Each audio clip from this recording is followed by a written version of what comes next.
the two shows. First of all, let me tell you what I'm speaking on, just so you guys can know. I went to Love's, is Love here?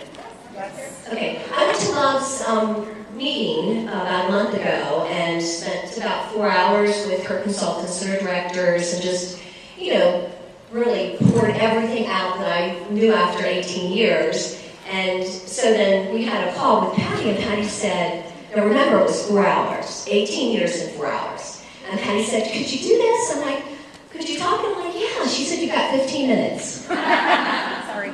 Okay, so I went to Love and I said, Love, what did you take from what I spent there? And she just gave me some dribs and drabs type of thing, ideas.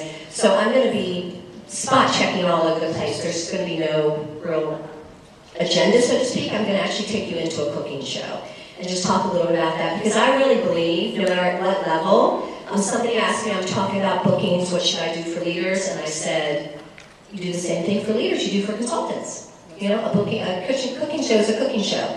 But to piggyback off of Julie's, I actually have no longer referenced 1250 with my new consultants, which means when I interview a new consultant, I don't say, now when you reach 1250, this is what the pampered chef is going to give you, and this is what you're going to expect, etc., etc. Because after 18 years and a successful recruiting interview where this one school teacher said to me, my husband said, if I can't make $1,000, don't sign. And a light bulb went off in my mind as I'm sitting there and driving back home, and I'm thinking, why would I not encourage everybody to make $1,000, which means I'm going to get everyone into a two-show expectation. Now, will you get pushbacks? Of course you will. But unless you say, by the way, how does $1,000 a month sound? Because I'm going to be able to help you get that type of income by you scheduling 2 shows a week, and that's approximately 6 hours away from your family. There'll be some office time, which will be very flexible, but those 2 shows are really the time you spend away from your family. How does that sound? So again, if you talk like that in the interview, then you say, and by the way, for every $12.50 that you earn during that first 30 days, the pampered chef's going to give you $200 in your bank account, your pampered chef bank account. So I'm talking as though there are going to be multiple 12.50s. I don't stop at 12.50. All of a sudden I realized I was watering down the first 30 days. And for me, that was the most critical part of the new consultant, because if he or she builds the first 30 days strong, chances are they'll never struggle with bookings, and chances are they'll never walk away from that paycheck. So don't stick with the 12.50, the stoneware and things like that. Get them to a 2-show a week schedule. And I even said, why not sprinkle in a couple shows on the weekends? My weekend shows, this is a tip for you guys, I always give a start and stop time for my weekend shows. It's always 11:30 to 1, or it's 12:30 to whatever. So anytime I do a weekend show, I always put on that invitation a start and stop time, because I know I'm competing with different types of activities, like sports and things like that, and somebody looks and they're like, oh, we can make Johnny's soccer game because it's stopping at 1:30. Because you guys know, people will say, the last pampered chef show I went to, gosh, we were there for hours. But yours doesn't have to be that way. So that's the tip. Also, years ago, when it wasn't probably the thing to do, I always brought the groceries. Always brought the groceries. For a couple reasons. First of all, when my kids were small, I kept the same recipes, and I really do. I only probably have 3 recipes after 18 years, maybe 4 that I've done over 18 years. I really feel like it's how the products are used and how those products shine, and you can do them with the same recipe time and time again. And honestly, my host never gets to choose the recipes. Not that I say no, I just always say to her, Jennifer, I've been doing a really fun recipe. It's going to be the chicken enchilada this month. How does that sound for you and your friends? Oh my gosh, it sounds wonderful. Or I'll say, would you like me to surprise you? And they're always filled with, oh my gosh, please do surprise me. So I get to control my recipes. And again, when Kelsey and Sam were small, I would make doubles. So whatever recipe I was prepping for my show, I would be doing for evening meal that night or the next night. And by the way, I keep all my recipes never over $15. Usually it's always between $12 and $10. And so I'm able to get to the home late if I have to. How many of us have always walked in the door with the guests walking in with us? Then we have to go in the kitchen and we have to prep. We have to wash our dishes. We have to ask her for dishwashing liquid. We have to sit there looking at her sink of dishes saying, okay, do I clean her dishes before I wash my dishes? You know, these are all the things I've been through. And I just decided it wasn't worth it. So I do all the prepping ahead of time. 10 minutes I'm setting up and I'm at the door with her. And I'm greeting her guests and we're mingling the whole time. Because I don't want to be in the kitchen. I don't want to be working with food until I'm ready to actually teach what you do with that food. So I think that's a way to create a recipe or a meal for your family by doing a recipe and keeping half of it or the doubles back home for your family. All right, some of this stuff is not going to be new to you, but it was surprising when Love said, oh my gosh, Kathy, we don't do that. So I'm just going to go through some things that I do at my cooking show that I train my team to do. First of all, we use lap boards at every cooking show. These are just 3 reminders that I cut out the 3 rings. We get them at the dollar store, and of course, in this order, I always have my catalog. I always have an alphabetized sheet. And it's interesting because if I have a consultant call me and she has a low show average, I'll say, gosh, maybe your customers aren't using the alphabetized sheet at your cooking show. They're like, well, I'm not using the alphabetized sheet.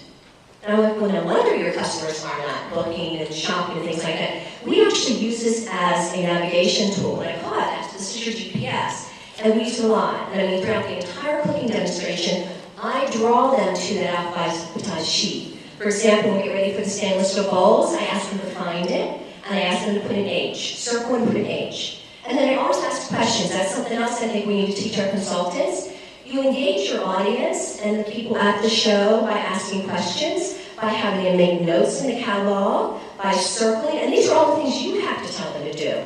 Let's circle that grill pan, or let's circle that stainless steel bowl. And why do you think I'm circling it? And then people will stop and say, well, because you've got an H there because next month, I'm sorry, what's your name? Sandy. So next month, Sandy, we're going to be doing a cooking show for your friends. And so, Sandy, you get those at half price. How does that sound? Okay, we'll talk at full service checkout. So again, as you're asking questions and you want to grab somebody's attention and they answer, then you automatically assume that's Sandy for my next show. Now again, it's not always, but that's how you teach your consultants to have some conversations going so they don't have to feel like they're having to stand up there and actually speak. You know, they feel like I couldn't talk in front of people. When they watch my show, it's a conversation that goes on concurrently with back and forth questions that I ask everyone. So again, so it's the catalog, the alphabetized sheet, and the sales receipt.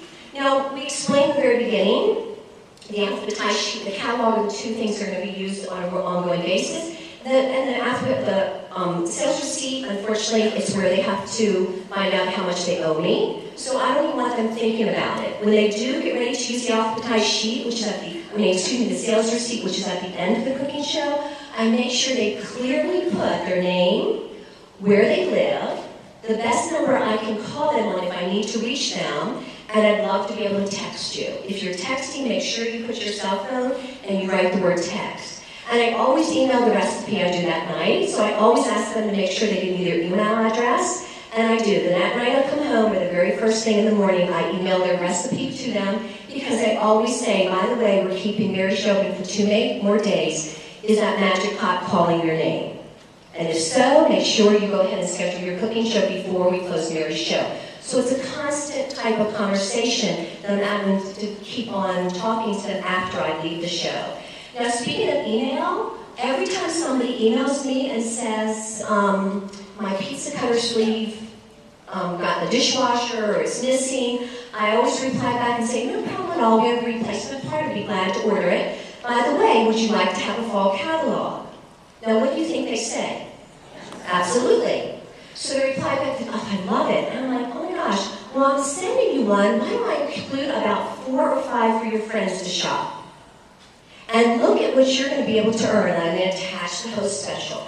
I do 10, 12, 15 catalog shows a month.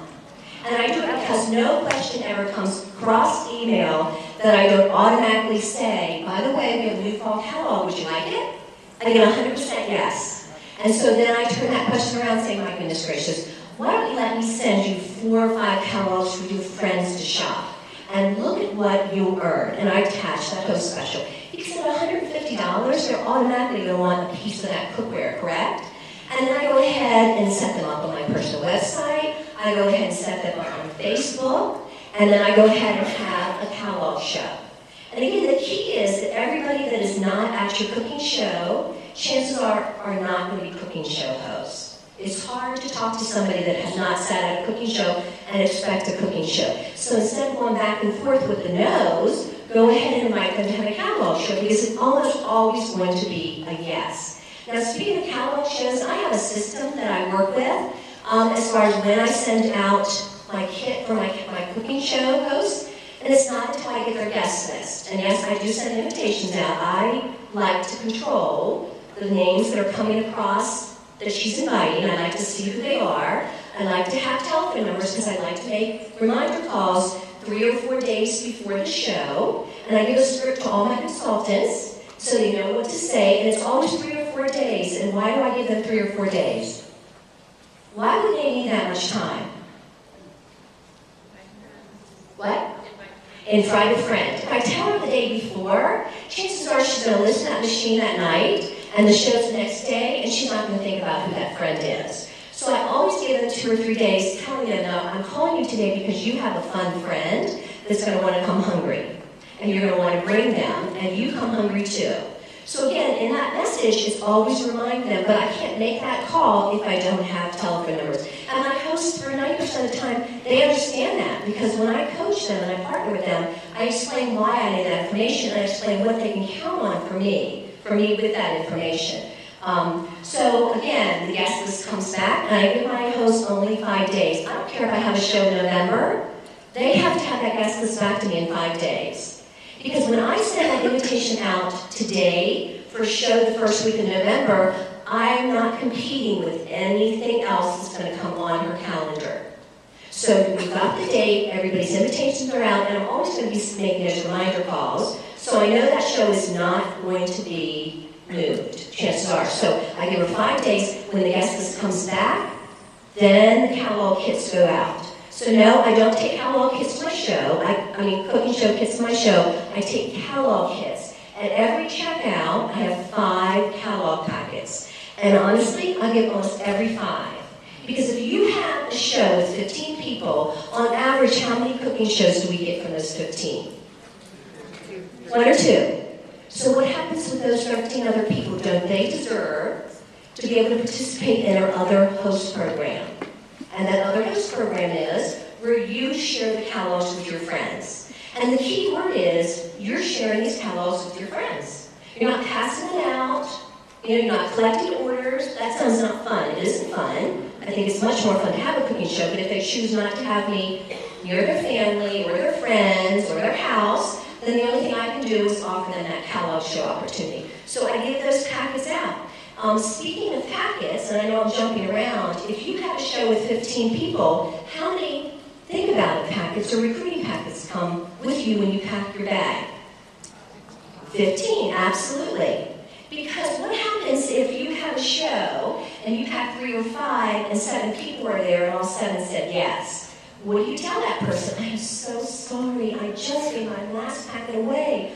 I'll go ahead and get you in the mail tomorrow. You don't want to do that. You're like, oh my gosh, I have packets here for each of you tonight. And when you come up to my full service checkout, I will make sure each of you have a chance to take these home. And I would say this, if I give you information tonight, would you like to take it home and look it over? And if it's not for you, maybe you have a friend. So would you like to take some information home tonight? So that's how I make sure that everybody gets asked, and then the catalog kit, etc. gets asked also. Now, I always, and we're going back to the cooking show now, I always make sure, give me a timer when I'm, because I've got like little tips and things like that. So I always make sure that my consultants have 3x5 cards on their table. Because a lot of times, I know I forget to tell everybody that we take Visa, MasterCard, Discover, all the major credit cards. I'm influenced with a full-service checkout. And by the way, a full-service checkout is not a table where you can spread everything out. Wouldn't it be nice if that were the case? A full-service checkout is where you are asking questions consistently that gives everybody the opportunity to either have a look at your calendar for a cooking show, be able to take a catalog show pack at home, take a thing of that pack at home, just upgrade their shopping to $60, right? So they have the opportunity to get that. You're mentally, intentionally prepared for that part of closing that show. My feeling is every time we close a show or close a sale, we open a relationship.